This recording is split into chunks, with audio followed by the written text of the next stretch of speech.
குறிப்பாக இந்த நிகழ்வு கிறிஸ்மஸ் அன்றைக்கு நடந்த நிகழ்வு உலகமெங்கும் எல்லோரும் அதை பார்த்திருக்கிறார்கள். இந்த நேரத்தில் நாம் கிறிஸ்தவர்களாக மட்டுமல்ல, சமத்துவத்தை விரும்புகிறவர்களாக, சமத்துவத்தை எதிர்க்கிறவர்களை வன்மையாக நாம் கண்டிக்கிறோம். இது ஒரு மத பூசல் என்று ஒரு சாராரால் சொல்லப்படுகிறது. ஆனால் நம் தேசத்தில் நடைபெறும் யுத்தம் ஒரு கொள்கை போராட்டம். சமத்துவத்தை விரும்புகிறவர்கள், சமத்துவத்திற்கு எதிரானவர்கள், பிரிவினையை விரும்புகிறவர்கள். இந்த போராட்டம் நம் தேசத்திலே நடந்து கொண்டிருக்கிறது. அந்த அடிப்படையிலே அரசியல் கட்சிகளும் மதங்களும் அதில் இணைக்கப்படுகின்றன. ஆனால் மையம் எதுவென்றால் சமத்துவத்திற்கான ஒரு போராட்டம் தான். கிறிஸ்தவம் சமத்துவத்தை வலியுறுத்துகிற ஒரு சமயம்.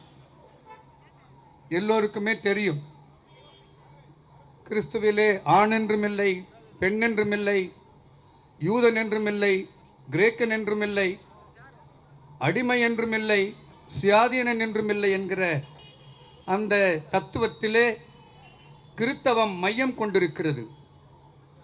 ஆனால் பிரிவினைவாதிகள், சமத்துவத்திற்கு எதிரானவர்கள் இந்த அடிப்படை தத்துவத்தை அழிப்பதற்காக,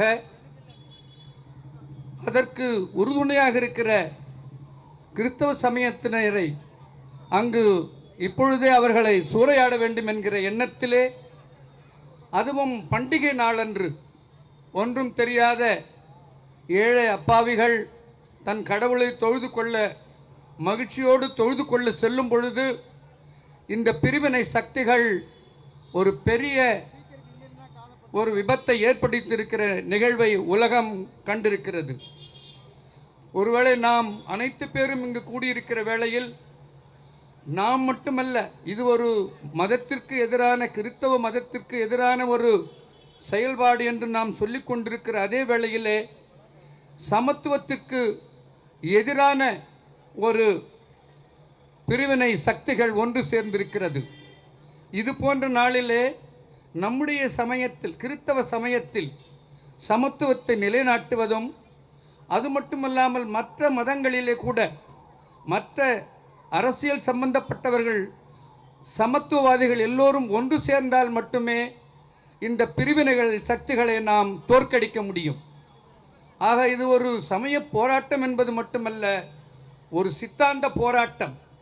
எல்லோரும் சேர்ந்து, எல்லா சமயத்திலும் சமத்துவவாதிகள் இருக்கிறார்கள்.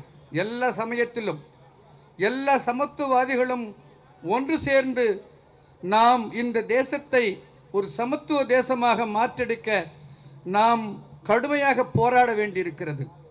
அந்த நிலையிலே இன்றைக்கும் பேராயத்தின் மூலமாக நடைபெறுகிற இந்த நிகழ்வை நான் அதிகமாக வாழ்த்துகிறேன். நம் மூலமாக இன்னும் இதை கேட்டுக்கொண்டிருக்கிற மீடியா எல்லோரும் சேர்ந்து நம் தேசத்திலே சமத்துவத்தை நிலைநாட்ட ஒன்று சேர்வோம், வென்றெடுப்போம். நன்றி.